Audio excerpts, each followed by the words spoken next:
about the administration's support for the coalition should an attack occur on the port of Hodeidah.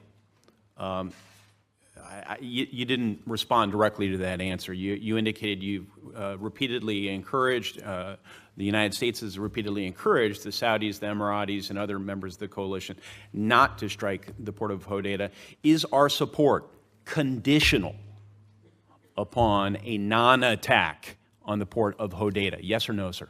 I'll be quite explicit. We have told the Emirates and the Saudis there is to be no action undertaken that could threaten the ports of Hodeidah and Salif or any routes to and from the port for delivery of assistance. Will our support continue should the Saudis or Emiratis bomb the port of Hodeidah?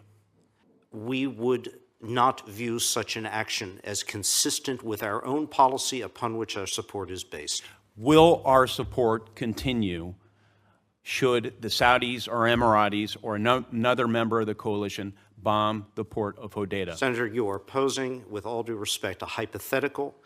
We would have to see the circumstances in order to give a response to that question beyond what I have already told you. So it's not conditional.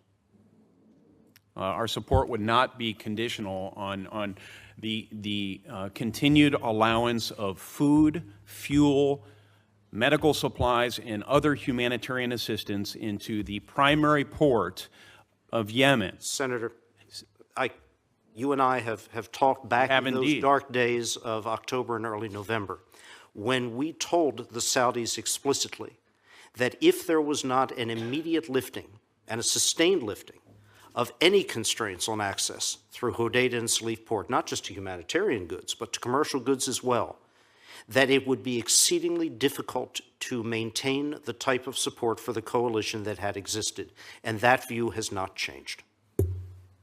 I'll continue.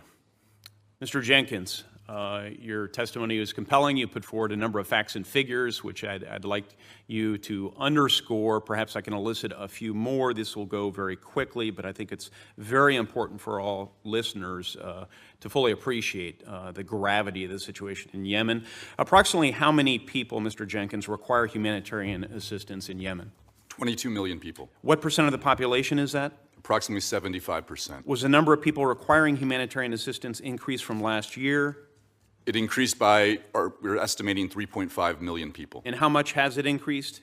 About 3.5 million people, yeah. Okay. How many are severely food insecure? 17.8 million. How many children are severely malnourished? 460,000. How many people lack access to clean water and working toilets? We estimate it to be around 16 million people. Does Yemen face the largest cholera outbreak in the world? It does. How many cholera cases have we seen in Yemen? A suspected over 1 million cases. And how many lives has that cholera outbreak claimed? Almost 2,300. And Ambassador Satterfield, do you agree with Mr. Jenkins' assessment of the humanitarian crisis in Yemen? Absolutely, sir. So when we confront such horrible humanitarian suffering, I think we feel a moral imperative to act. I certainly do. Mr. Jenkins, in your prepared statement, you go further than that, echoing testimony of David Beasley, Matt Nims, and others. You write, we have a national security imperative to do all we can to alleviate the humanitarian suffering in Yemen. Mr. Jenkins, very briefly, why do you believe we have a national security imperative to alleviate this humanitarian crisis? So when USAID provides humanitarian assistance, we are projecting both the generosity and also what our government and people are all about. We do that because it's the right thing to do, but also because it does protect our national security, to make sure that these places are stabilized, that deaths are kept at a minimum, and that suffering is alleviated. So on March 14, I convened a subcommittee hearing on why food security matters. I encouraged anyone interested in the Yemen and food security issues to review the transcript of that hearing or the video of that hearing. The hearing made clear there's a strong evidentiary and scholarly basis to conclude it's in America's clear national security interest to address food insecurity among other types of whether it's medical aid and so forth.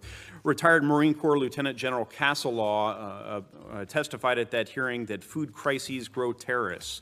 Mr. Jenkins, do you agree we should expect all parties to the conflict to undertake measures to alleviate the humanitarian crisis in Yemen by increasing access for Yemenis to food, fuel, and medicine, including through Yemen's Red Sea ports, the airport in Sana'a, and external border crossings? Absolutely. And to be clear, does that include the Saudis? Absolutely.